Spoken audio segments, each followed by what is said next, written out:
कौटिल्य अर्थशास्त्र अधिकरण 5 प्रकरण 93 समय का ख्याल रखना। अमात्य के पद पर नियुक्त होकर खर्चा आदि निकालकर शुद्ध आमदनी को देखे। कौन सा कार्य अंदरूनी, बाहरी, गुप्त, प्रकाशित, आवश्यक या उपेक्षा के योग्य है, इस बात पर विचार करे और प्रत्येक काम की विशेषता प्रकट करे। यदि राजा शिकार, जुआ या औरत के फेर में पड़ गया हो तो उसके पीछे चलता जाए, खुशामद तथा प्रशंसा करके उसके पास पहुँचे और किसी तरह से उसको व्यसनों के फंदों से बचाने की कोशिश करे। शत्रुओं के षड्यंत्र, धोखे तथा जाल के कामों में फंसने से उसको बचाए। उसके हाव भाव को ध्यान से देखता रहे। काम, द्वेष, हर्ष, दैन्य, भय, परस्पर प्रतिद्वंदी विचार आदिकों का हाव भाव से ज्ञान हो जाता है। यदि राजा खुश हो तो वह दूसरे की बुद्धिमत्ता सुनकर खुश हो जाता है। जो बात कही जाए उसको ग्रहण करता है। आते ही आसन देता है, आंख खोल कर देखता है, शंका के स्थान में किसी भी प्रकार की शंका नहीं करता। खुशी खुशी बात करता है, नई बात सुनने की प्रतीक्षा करता है, भली सलाह मान लेता है, हंसकर आज्ञा देता है, हाथ से पुरस्कार देता है, पूज्य लोगों की हंसी नहीं उड़ाता है, पीछे से प्रशंसा करता है, भोजन करते समय याद करता है, साथ सैर करने को जाता है, कष्ट में सलाह लेता है, उसके साथियों की इज्जत करता है, गुप्त बात बताता है, विशेष रूप से इज्जत करता है, धन देता है, अनर्थ को दूर करता है, इससे विपरीत नाराजगी में होता है।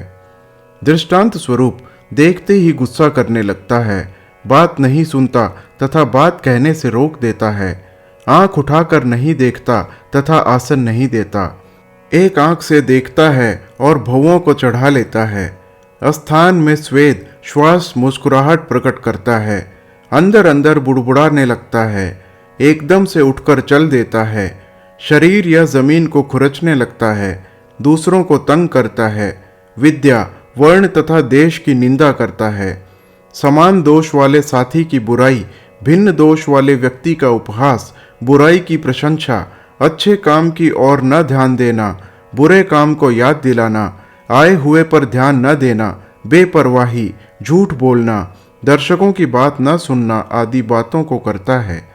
अमात्य को चाहिए कि वह पशुओं के हाव भाव को भी ध्यान से देखता रहे।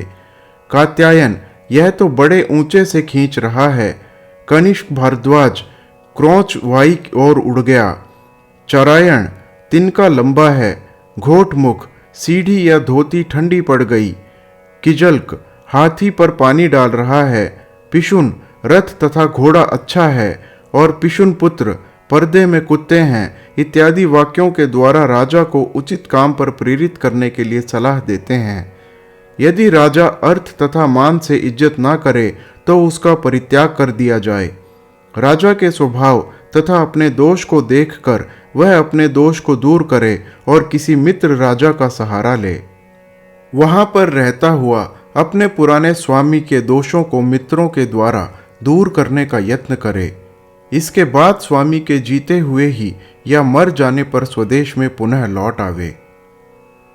प्रकरण 94 तथा 95 राज्य का प्रबंध तथा ऐकेश्वर्य। अमात्य राजा पर आई हुई विपत्तियों को दूर करे। राजा की मृत्यु हो जाने की संभावना होते ही मित्र तथा हितैषी लोगों की सलाह से वह दर्शक लोगों को महीना 2 महीना बाद राजा के दर्शन करवावे।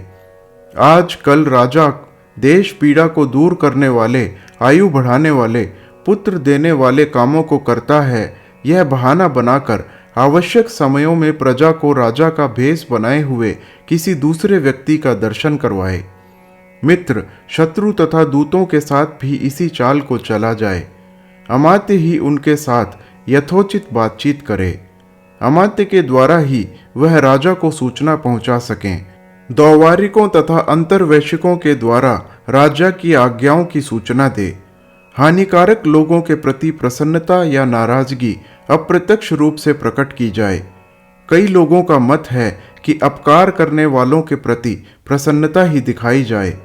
कोष तथा सेना का प्रबंध बहुत ही अधिक विश्वास योग्य व्यक्तियों के हाथ में दिया जाए और उनको दुर्ग या सीमा प्रदेश पर सुरक्षित रूप से रखा जाए। उन्हीं के समान राजकुमारों तथा मुखियों के साथ भी बहाना बनाया जाए। दुर्ग तथा जंगल का मुखिया और बहुत से पक्ष वाले लोगों का नेता जो कोई सरदार हो, उसको आक्रमण मित्र कुल या बाहरी बाधाओं को दूर करने के लिए भेज दिया जाए। जिस किसी सामंत से खतरा हो, उसको उत्सव, विवाह, हाथी पकड़ना, घोड़ा, जमीन तथा माल देना आदि कामों में फंसा दे। उसकी संधि अपने किसी विश्वसनीय मित्र के साथ करा दें या उसको जंगली राजाओं से या दुश्मनों से लड़वा दें। उसी के समान शक्तिशाली तथा बंधुए के रूप में रखे कुलीनों को जमींदारी देकर छोड़ दे। कुलीनों, साधारण राजपुत्रों तथा मुखियों को साथ लेकर राजकुमार के युवराज्याभिषेक संस्कार का प्रबंध करें। न्यायाधीशों तथा दंडिकों के सहारे राजा के दुश्मनों को पकड़कर राज्य में शांति स्थापित करें।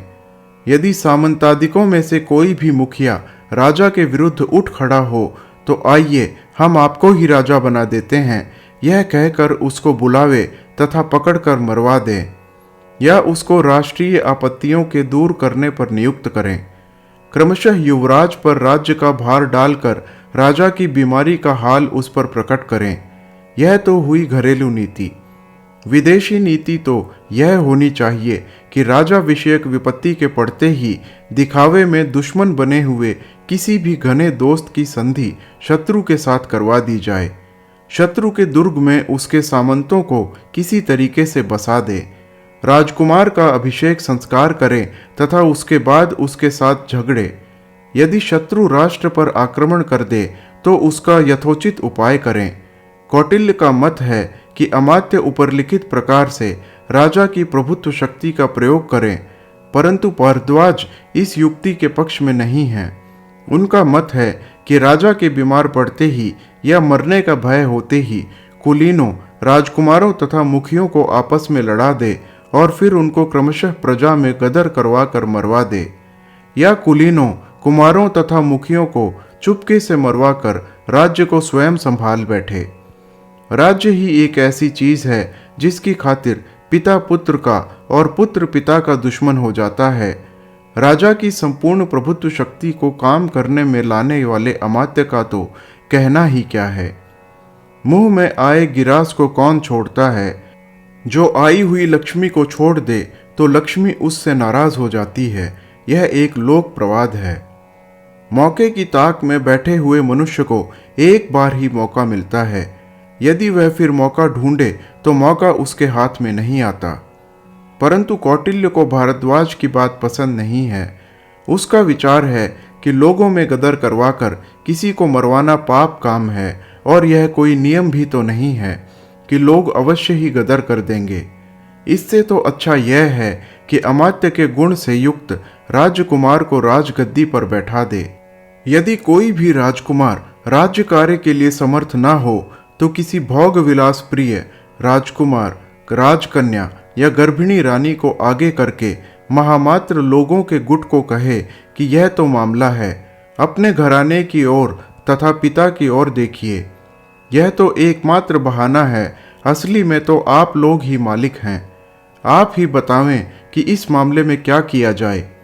इस प्रश्न पर साथ के लोग उसी समय कहें कि राजा तथा आप लोगों के सिवाय चारों वर्णों के लोगों की रक्षा करने में कौन समर्थ हो सकता है। इस प्रकार अमात्य, राजकुमार, राजकन्या तथा गर्भिणी रानी के हाथ में राज्य की बागडोर सुपुर्द करे। बंधुओं, संबंधियों, मित्रों तथा शत्रुओं को भी यही दिखावें। अमात्यों तथा आयुधियों का भत्ता बढ़ा दिया जाए। राजकुमार बड़े होने पर आप लोगों का भत्ता और भी बढ़ा देगा। इस प्रकार उनको सांत्वना दी जाए। दुर्ग तथा राष्ट्र के मुखियों को भी इसी प्रकार की बात कही जाए। मित्र तथा अमित्र पक्षों के लोगों को भी इसी ढंग से समझाया जाए। राजकुमार की रक्षा में विशेष रूप से यत्न किया जाए। यदि वह लड़की हो तो सजातीय व्यक्ति से बच्चा पैदा करवाकर उसको राज्य पर बैठाया जाए। माता के चित्त में क्षोभ न हो, इसके लिए समान गुण वाले खूबसूरत लड़के को उसके प्रतिनिधि के रूप में उसके पास रख दे। मासिक धर्म के दिनों में राजकन्या की विशेष रूप से रक्षा की जाए। अमात्य अपने लिए किसी प्रकार का भी भोग विलास का सामान ना करे और न वह सज धज कर रहे। राजा के लिए घोड़ा गाड़ी, गहना, स्त्री, महल आदि सामग्रियों का प्रबंध करे। जब राजकुमार जवान हो जाए तो अमात्य उसको प्रसन्न देखकर उसकी सेवा करते रहें, और यदि उसको अप्रसन्न देखें तो उसको छोड़ दें और रानी की खुफिया पुलिस के लोगों तथा राजकुमार की रक्षा के तरीकों से सूचित कर जंगल में चला जाए या किसी एक बड़े यज्ञ को प्रारंभ करवाए, या मुखियों के वश में आए हुए राजकुमार को इतिहास तथा पुराण के दृष्टांतों के द्वारा उसके प्रिय लोगों के साथ जाकर अर्थशास्त्र की शिक्षा दे, या सिद्ध के भेष में योगी का रूप धारण कर राजकुमार को अपने काबू में करे तथा बदमाश लोगों को पकड़वा कर दंड दिलवाए। हर हर महादेव।